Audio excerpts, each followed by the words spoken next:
राजाओं का वृत्तांत दूसरा भाग अध्याय 24। राजाओं का वृत्तांत दूसरा भाग अध्याय 24।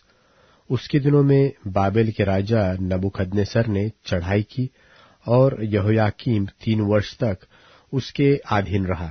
तब उसने फिरकर उससे बलवा किया। तब यहोवा ने उसके विरुद्ध और यहूदा को नाश करने के लिए कसदियों, अरामियों, मोआबियों और अम्मोनियों के दल भेजे। यह यहोवा के उस वचन के अनुसार हुआ जो उसने अपने दास भविष्यवक्ताओं के द्वारा कहा था। निसंदेह यह यहूदा पर यहोवा की आज्ञा से हुआ, ताकि वह उनको अपने सामने से दूर करे। यह मनुष्य के सब पापों के कारण हुआ और निर्दोषों के उस खून के कारण जो उसने किया था, क्योंकि उसने यरूशलेम को निर्दोषियों के खून से भर दिया था, जिसको यहोवा ने क्षमा करना न चाहा। यहोयाकीम के और सब काम जो उसने किए, वह क्या यहूदा के राजाओं के इतिहास की पुस्तक में नहीं लिखे हैं? निदान यहोयाकीम अपने पुरखाओं के संग सो गया और उसका पुत्र यहोयाकीन उसके स्थान पर राजा हुआ, और मिस्र का राजा अपने देश से बाहर फिर कभी न आया, क्योंकि बाबेल के राजा ने मिस्र के नाले से लेकर परात महानद तक जितना देश मिस्र के राजा का था, सबको अपने वश में कर लिया था। यहोयाकीन का राज्य। जब यहोयाकीन राज्य करने लगा, तब वह 18 वर्ष का था और 3 महीने तक यरूशलेम में राज्य करता रहा। और उसकी माता का नाम नहुशता था, जो यरूशलेम के एलनातान की बेटी थी।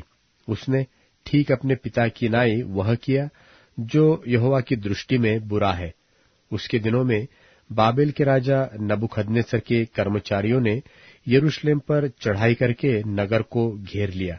और जब बाबेल के राजा नबूकदनेस्सर के कर्मचारी नगर को घेरे हुए थे, तब वह आप वहां आ गया। और यहूदा का राजा यहोयाकीन अपनी माता और कर्मचारियों और हाकिमों और खोजों को संग लेकर बाबेल के राजा के पास गया। और बाबेल के राजा ने अपने राज्य के 8वें वर्ष में उनको पकड़ लिया। तब उसने यहोवा के भवन में और राजभवन में रखा हुआ पूरा धन वहां से निकाल लिया, और सोने के जो पात्र इस्राएल के राजा सुलेमान ने बनवाकर यहोवा के मंदिर में रखे थे, उन सबों को उसने टुकड़े टुकड़े कर डाला, जैसा कि यहोवा ने कहा था। फिर वह पूरे यरूशलेम को, अर्थात सब हाकिमों और सब धनवानों को, जो मिलकर 10,000 थे, और सब कारीगरों और लोहारों को बंधुआ करके ले गया, यहाँ तक कि साधारण लोगों में से कंगालों को छोड़ और कोई न रह गया। और यह यहोयाकीन को बाबेल में ले गया, और उसकी माता और स्त्रियों और खोजों को और देश के बड़े लोगों को वह बंधुआ करके यरूशलेम से बाबेल को ले गया। और सब धनवान जो 7,000 थे, और कारीगर और लोहार जो मिलकर 1,000 थे, और वे सब वीर और युद्ध के योग्य थे, उन्हें बाबेल का राजा बंधुआ करके बाबेल को ले गया। और बाबेल के राजा ने उसके स्थान पर उसके चाचा मत्तन्याह को राजा नियुक्त किया, और उसका नाम बदलकर सिदकिय्याह रखा। सिदकिय्याह का राज्य। जब सिदकिय्याह राज्य करने लगा, तब वह 21 वर्ष का था, और यरूशलेम में 11 वर्ष तक राज्य करता रहा। और उसकी माता का नाम हमूतल था, जो लिब्नावासी इर्मयाह की बेटी थी।